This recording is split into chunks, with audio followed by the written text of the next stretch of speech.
Okay, hello and good day to everyone.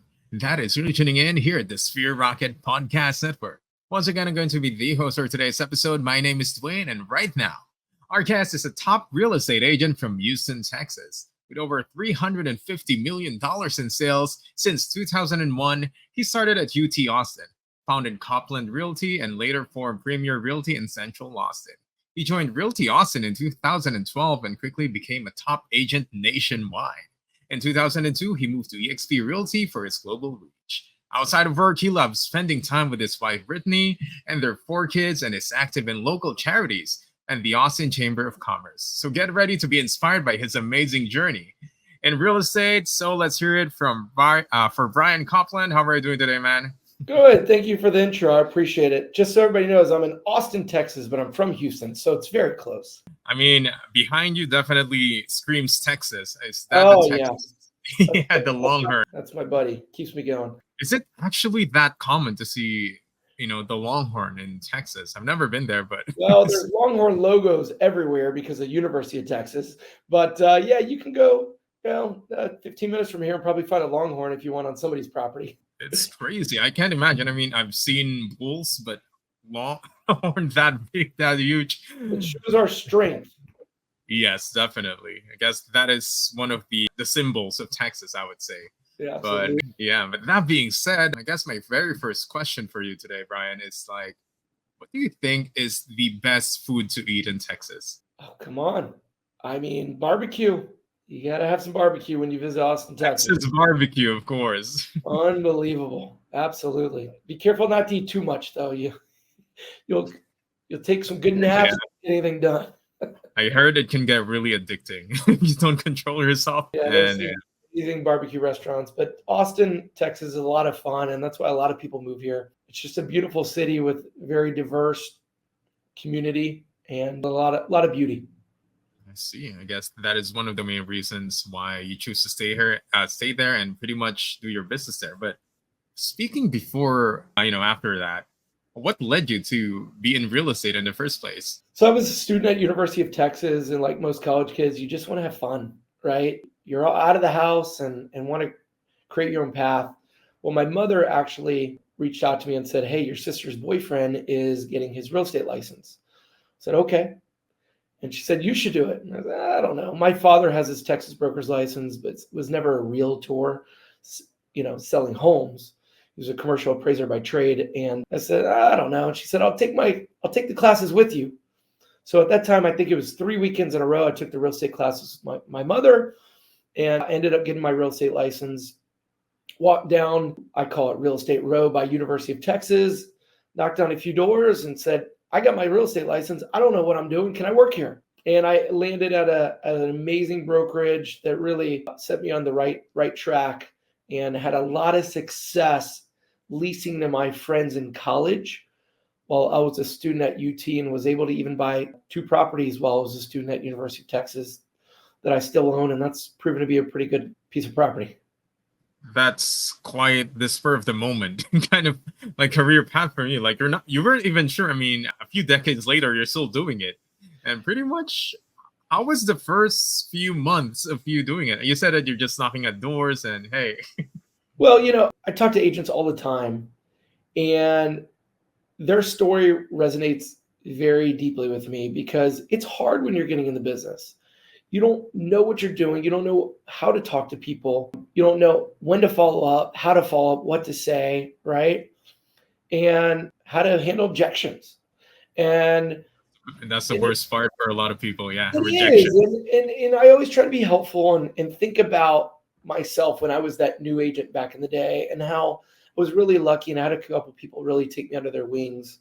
And I always try to be a good guy to new agents and agents that are struggling, because it's not an easy business, and there's after being in the business almost 24 years coming up in November, I'm still learning, and that's part of the fun. I guess that is one trait that one should have. Always strive for knowledge. Never think that you're already at the peak, that you don't know, you don't need to learn anything. I mean, I guess real estate and marketing in general is constantly improving and changing.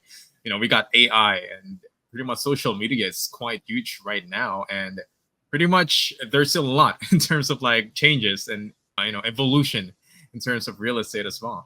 So that being said, 20 years ago to now, can you tell us how different are the times now compared to before? Yeah. At the end of the day, there's a lot of differences. And we overcomplicate things though. We're in a business where we affect personal lives in a huge way, right? And at the end of the day, we have to talk to people. No matter what we do, we have to pick up the phone and have real conversations.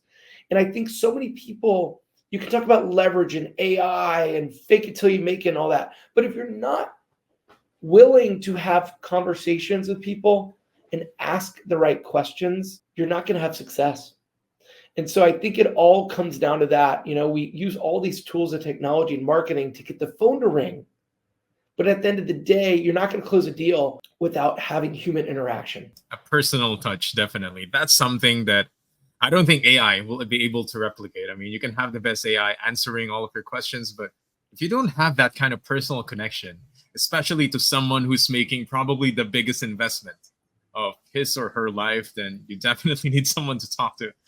And yeah, that's pretty much what People know it. Like, people can sniff out fakes, like you could use all the marketing images you want in front of a red Ferrari, but when you have to show up to meet that client and you're in a Toyota Camry, nothing against that, but you put out a different persona, people know it, and they want people that are honest, upfront, real, they care.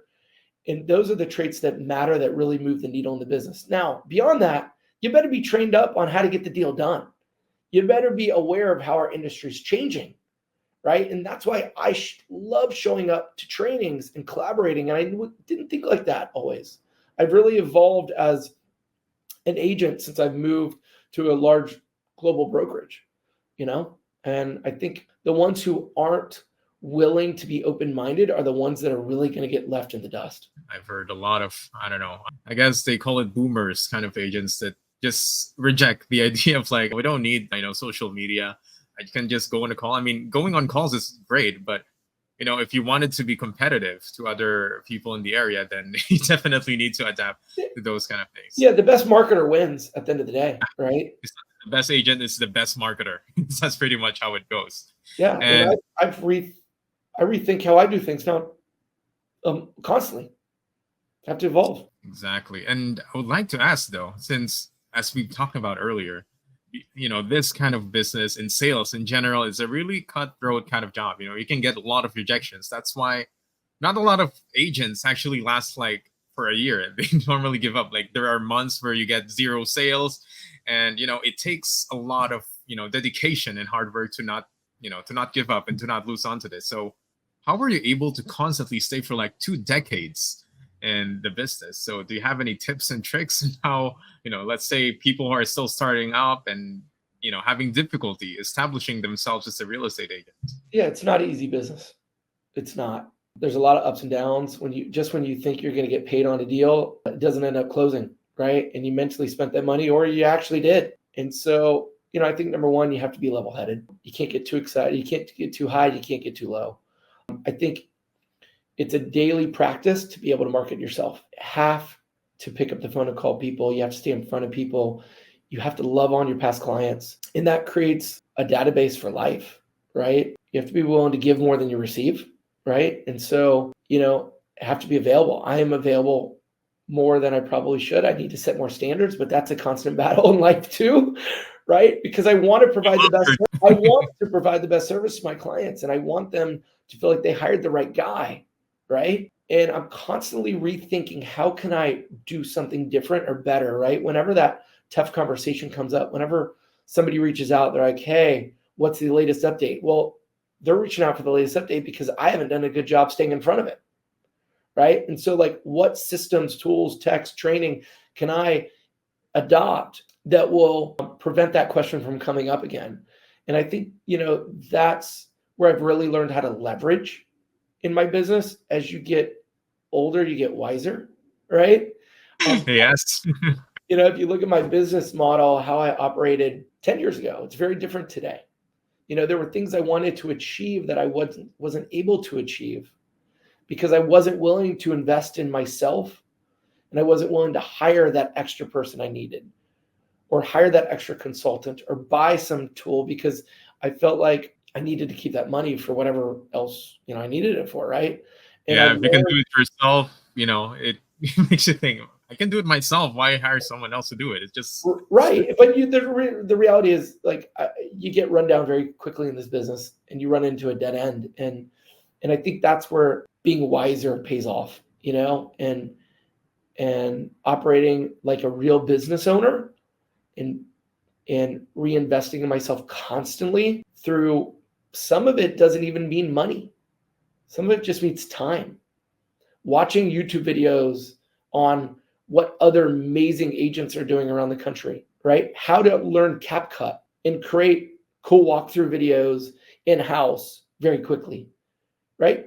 yes, exactly. I mean, everything is free. You just need to have that, motivation. You just need to, do a Google search. If you have internet, you pretty much have a lot of free tools that comes along with it. So you just need to have that initiative to actually want to learn something. That's right. And it's like, I get a lot of questions. It's like, did you read this? No, I didn't read it.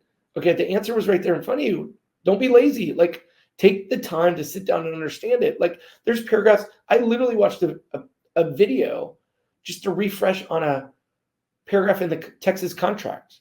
Things are changing in these contracts right now. And I watched a YouTube video. An agent put something wrong in the contract. I wanted to make sure I was right. I watched a 5-minute YouTube video to make sure I was right on it. It was from a real estate school. Like, the other agent on the other side could have taken 5 minutes to Google, hey, what goes in this paragraph? It didn't, right? And so I feel like that is where the cream rises to the top, because I'm willing to take that extra time and extra moment to try to go above and beyond to improve myself. I guess a lot of people just wanted to be spoon-fed to you. I mean, you just wanted someone else can just point me to the direction, instead of like, you know what, I can actually do it myself. Why not? Why shouldn't I do it myself instead? It helps you learn more because it trains your mind to not rely on someone else to just pointing in the direction, instead making a path for yourself, which is the better and wiser thing to go on. That has by far made the biggest difference. I'm really self-driven and I've created better standards. And I think you only do that in time, I mean, if you come from a very strict corporate background or military, you're taught those skills. I was self-taught. I had to teach it myself over a period of time. So it's like, yeah, I'm successful, but I'm a almost 24-year overnight success. Like, it didn't happen in 1 year, every year. Each time, it's not like in a snap of a finger. I'm the best one, and I'm the best one there is. You actually needed to work for it. And I'm kind of curious if you mentioned about leveraging your business. So that involves constantly growing the team that you have with you. So how did you eventually come up to the idea that, okay, I actually need to hire someone? As we talking about earlier, it's not just about you being a one-man show, one-man army, just doing every business by yourself. So at which point in your business did you decide that, okay, I actually need another pair of hands to help me out? The best advice I want to share for any agents watching this is make a list of things you like to do and things you don't like to do. Because when you're excited about doing something, you're more passionate about it and you do a better job. And when you're not excited about something, you end up setting it to the side and not doing it at all, or you do a really crappy job, right? And so I've really learned about things that I am very excited about doing, and I try to get everything else off my plate. So the way I do that is I hire help, whether it be local help in my office. I have kind of a wingman that is amazing, that does anything that we need to get done and is trained up on every skill possible, right? Kind of jack of all trades. Hey, I need to go deposit a check. All right, well, that saved me 30 minutes because he can go deposit a check at the bank if we need to, or put a lockbox out, or go get a video of this, or go meet a contractor, or whatever, right? So that saves me a lot of hours in the day. Then, because of where I got my start in my business, I have a ton of lease listings around University of Texas. We do a couple hundred a year, and that takes a lot of labor. So I don't want to sit there. I don't have time to sit there and follow up with everybody and process applications, write leases and all that, right? I want to be following up with those clients and saying, hey, are you looking for another investment property? Hey, what do we need to do to help you? Hey, right? That is where the value is built. And so we have somebody who handles that side of the business. Then on marketing, I use Sphere Rocket because there were things I wanted to achieve in marketing that I wasn't able to get done on a daily basis. And so when I learned about virtual assistants, I learned that it's a way to create more hours in the day. I have way more than 24 hours in the day now because I have 4 or 5 people doing different tasks, way more than I can do individually.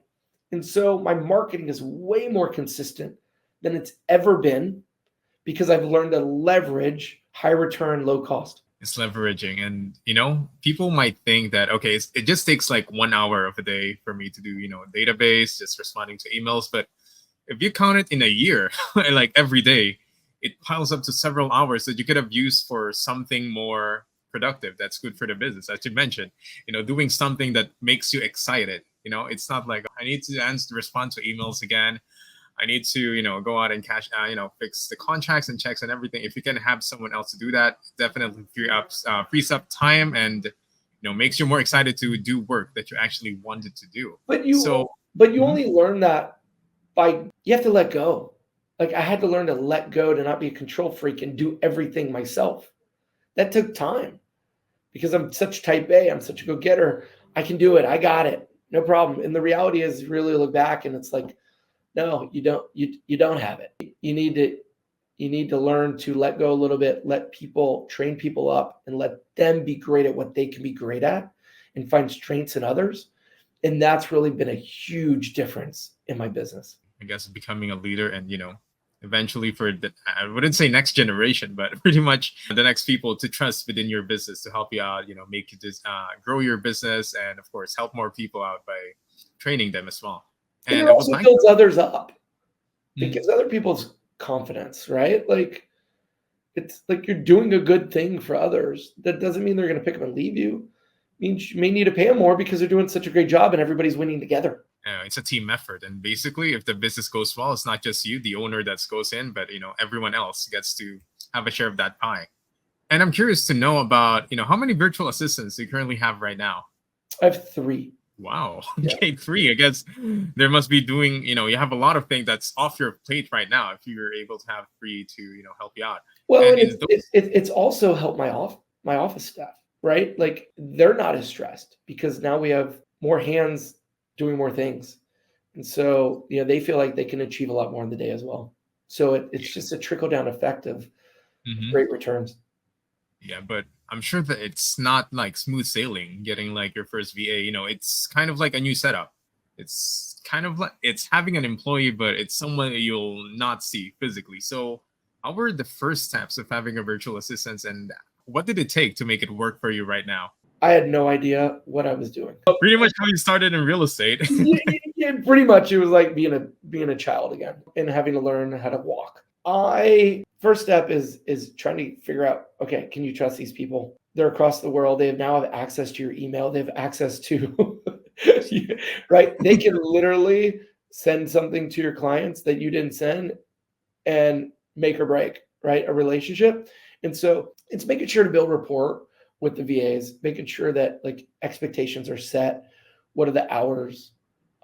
What we need to achieve on a daily basis, what checks and balances are there. I'm still evolving in that process because I've only been doing it for about 12, 13 months, but it's been a game changer. So I'm pretty fresh in this world, but it gets better every month. And it's also caused me to franchise my business. For example, it's caused me to create better systems.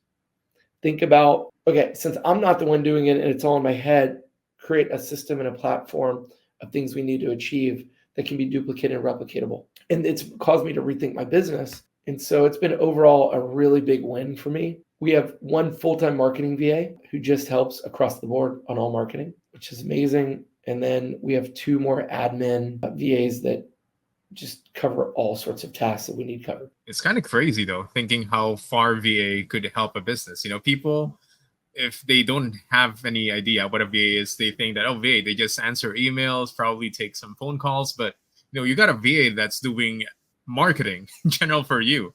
And how did that work out? Like, weren't you like skeptic at first? Like, okay, can someone remotely work for me as a marketing, someone in marketing though, as a full time? 100% skeptical, but I was willing to try it. And it's about trying new things. Like, what's the worst case scenario if it didn't work or I didn't get the right person? Don't give up, just adjust, right? And I was skeptical, but I also heard from many other incredibly successful agents. When I came to EXP, I was able to look behind the curtain on their business and see how it operated. And I was like, wait, I had no idea you had all this help behind you. Oh wait, it only costs that? Oh wait, that's a really good idea. And it's something I had to try. I had to try it to see if it worked for me.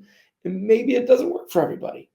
But if you don't try, you don't know. And I was willing to do it. So I got one VA and then I got another, then I got another. And there's so many other things that I think I can implement over time. But you can't do it overnight. You gotta make sure you get one, get in the flow. Then, okay, what else can I leverage? Get another one, get in the flow. And it's a process. One step at a time, definitely. And the fact that it's not as expensive as hiring someone locally means that you have room to make mistakes, some errors, and maybe you need to replace someone. It's a lot less costly. You can actually afford to take that hit in case you didn't get the right person for the job. So I guess that's one of the wonders of having a virtual assistant. Coming from somebody who's never been to many other countries around the world, I really underestimated how freaking smart many of the VAs are. Like incredibly savvy, better at some of the tools and tech that I even am, because that's what they do.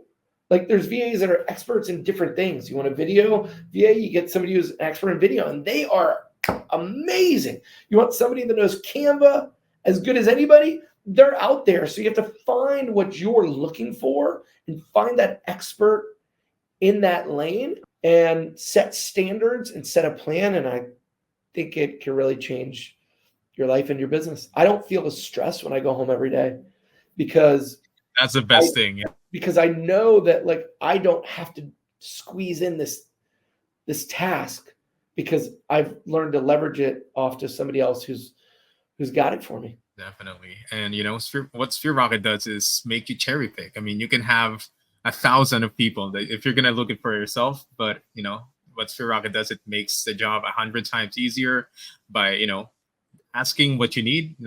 Be specific in what you need. You need a video editor that specializes in this kind and this kind, and pretty much SphereRocket will just provide you with the best candidates that you just need to cherry pick from them, which is the best. And in the unfortunate case that it doesn't work for you, then you have the option to replace it with another person that will work out for you. So I guess that's one of the strengths of SphereRocket. It's flexibility and giving you options, and you can afford to maybe have the wrong person, and you can just have the right person in the second one. Trial and error, basically. And that being said, let's go more about your business, because you've been here for 20 years. So can you tell us more on what properties you sell, which areas you cover? Is it just in Texas, or do you also cover some other places? Yeah, I've been in the Austin, Texas market for almost 24 years now. I focus on the Austin MSA. Sometimes that takes us just outside of Austin because Austin's a big market. We have a lot of vacation second home areas as well on the lakes. And so I over 24 years, I've kind of been pulled almost every direction. A lot of the core of our business happens to be in central Austin, in the central area. And that is because that's where I live my life, right? It's where my kids go to school, right? And so that's pretty natural, but we certainly help people all over. I've been very lucky to work on referrals pretty much only at this point. So all the business that is incoming, we certainly market because we're busy and we have a lot of things we're proud of and a lot of amazing listings that we market for sale and even for lease. And so we'd love to get them out there in front of people. Everybody loves looking at pretty homes, right? And we want to be one of the providers of that online. So it's been an amazing run where we really, really care for our clients. And for that, we're paid greatly in return with a lot of incoming referrals. You definitely love your place, and you definitely love your job. Being able to show everyone how beautiful and amazing Austin is, Texas in general. And what would be the best ways to see your listings? You have a website, or perhaps calling you or anything? Absolutely. Yeah, you can search Brian Copeland, Brian Copland, Brian Copeland Realtor online. It'll probably take you to multiple pages, or on Instagram, LinkedIn, Facebook. Our Instagram is Copeland Property Group is our handle. The website is Copeland, COPLAND, PG.com, CopelandPG.com. We'd love to talk to you if you need any help. We're not going anywhere. I've been here almost 24 years, and we'll be here for many, many years to come. We're with a global company, which is really cool. So we're able to send out amazing referrals all across the US and globe also, which is it's just icing on the cake to be able to help others in other markets as well.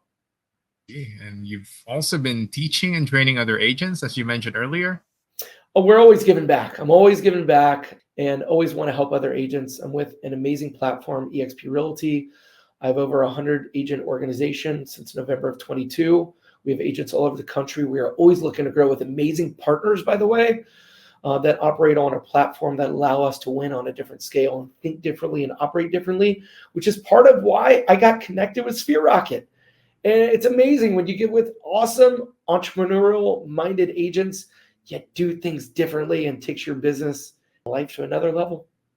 Sharing experience and wiseness. That's, who knows? You wouldn't have a virtual assistant right now if you didn't have that kind of connection. I would. And, before we end this, I guess, would you have, some tips to any would-be agents or any struggling agents that would help them, level up in terms of their work, in terms of real estate? Keep your head up. Do the daily tasks. Don't create big, lofty goals that can't be achieved, right? For example, pick up the phone and call 10 people every day. Most people don't even do that in our business. They don't. And they wonder why they don't have business. It could be anybody in your phone book, right? Like, call the people you know and be present. And if you do that every day, it will pay off. Show up to trainings. Don't think you know everything. I don't. Almost 24 years, and I'm constantly learning, and I love it, and evolve. And so put in the daily tasks. Don't worry about the results. The results will come over time if you're willing to do the daily work. Set a daily standard, hit it every day, no questions asked, and you're going to build a great business. Let's see. I guess that's stability. I forgot the word for it. Like, doing the same thing, constant thing, and, until it becomes like a process. Repetitive is boring. Yeah, pretty much. And, if it doesn't show up in 1 week, who knows, like 10 people you call in a day, maybe in a week you just get one. But, in real estate, you get one sale. That could be enough to feed you for like the entire month. And, for your entire life, that one person may be your best referral of all time. If you treat people and care for people like you should, you can build a lifetime of business with just even starting with one client. Exactly. And don't be afraid to be rejected, because the worst thing that can happen is just no, just to be rejected and be said no. It doesn't mean no. It just means not right now. It doesn't mean forever. Yeah, exactly. That's why you need to always constantly make those calls, because you never know when that person would need to buy a house or sell a house, and it's good to be there for it when the time comes. So this is so much fun. Yeah, definitely. And anyway, Brian, thank you so much. I lost track of the time.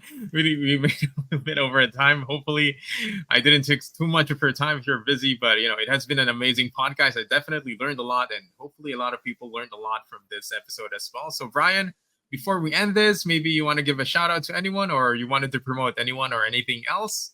I'm going to give a shout out to my VAs. Y'all are amazing. I'm going to give a shout out to Catherine Myers. I've worked with over 10 years. Jade Waller, Ryan Gamillion, Hannah and Michael. That's my crew. That's my ride or die. And I just love all my clients. So thank you so much. And I wish everybody an amazing remainder of 2024. It's the time to go take market share right now. Go get the work done. Okay, that's amazing. Best of luck to you and your business, Brian. And yeah, shout out as well to your VAs. Maybe I could be inviting them to the podcast. It's like this, and let's see what they got to say about you, Brian. Thank you for having me. You're welcome. And it's been amazing having you as well. And to everyone, hopefully you've learned a lot, as I mentioned earlier, and we'll see you again in the next episode of the Sphere Rocket Podcast Network. Goodbye, everyone. Bye. Feeling overwhelmed by your business tasks? Well, it's time to step up your game. Visit www.sphererocketva.com and get a virtual assistant from us at Sphere Rocket VA. Streamline your business operations and focus on what really matters.